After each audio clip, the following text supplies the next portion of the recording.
RTE प्रवेशात मोठा गैरप्रकार उघड, बोगस कागदपत्रांवर विद्यार्थ्यांना प्रवेश चौकशीची मागणी। संग्रामपूर तालुक्यातील वरवट बकाल येथे आरटीई बालकांचा मोफत व सक्तीचे शिक्षणाचा अधिकार अधिनियम 2009 अंतर्गत 2026 ते 27 या शैक्षणिक वर्षासाठी झालेल्या प्रवेश प्रक्रियेत गंभीर गैरप्रकार झाल्याची तक्रार समोर आली आहे। स्थानिक नागरिकांनी गटविकास अधिकारी, शिक्षण विभाग, पंचायत समिती संग्रामपूर यांच्याकडे दिलेल्या तक्रारीनुसार सातपुडा इंग्लिश स्कूल व सहकार विद्या मंदिर, वरवट बकाल या शाळांमध्ये आरटीई 25% अंतर्गत काही विद्यार्थ्यांना खोटे व बनावट कागदपत्रांच्या आधारे प्रवेश देण्यात आल्याचा आरोप करण्यात आला आहे। तक्रारकर्त्यांच्या म्हणण्यानुसार निवड यादीतील 14 तसेच प्रतीक्षा यादीतील 14 विद्यार्थी हे स्थानिक रहिवासी नसून त्यांच्या पालकांनी खोटे रहिवासी दाखले, आधार कार्ड व इतर बनावट कागदपत्रे सादर करून प्रवेश मिळविला आहे। या प्रकारामुळे खऱ्या अर्थाने पात्र व गरजू विद्यार्थ्यांवर अन्याय होत असल्याचे त्यांनी नमूद केले आहे।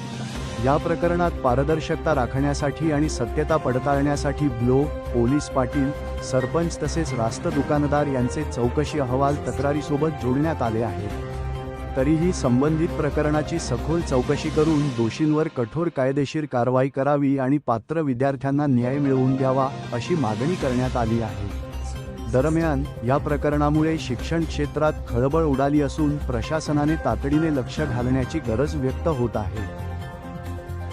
बालकाचा मोफत व सक्तीच्या शिक्षणाचा अधिकार नियम 2000 अधिनियम 2009 नुसार 2026-27 या शैक्षणिक वर्षासाठी बोगस कागदपत्राच्या आधारे प्रवेश दिल्यामुळे योग्य ते कायदेशीर कार्यवाही करण्याबाबत वरवट बकाल इथून आम्ही सर्व पालक इथे उभ्या।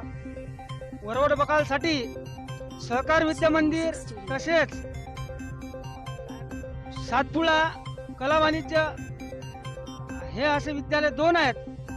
याकरिता 25% जे नंबर लागतात मुलांचे ते यावेळेस थोडं फ्रॉड काम झालेलं आहे। बाहेर घेऊन आलेल्या सर्व पालकांनी आधार कार्ड, कोणाचं मतदान कार्ड, कोणाचा भाडेपट्टा घेतला असेल, अशा प्रकारे त्यांनी फ्रॉड काम करून आपल्या बाहेर गावाच्या मुलांनी इथं नंबर लावलेला आहे आणि वंचित राहिले ते फक्त गावातले मुलं आणि मुली। काही लोक 100 मीटरवर आहेत, काही 500 मीटरवर आहेत, ते असेच राहिले। परंतु 3 किलोमीटर आणि 4 किलोमीटरवरचे मुलं या शाळेत त्यांचा प्रवेश दाखल झालेला आहे। प्रशासनाला बरेचसे म्हणजे 2 वेळी निवेदन दिले।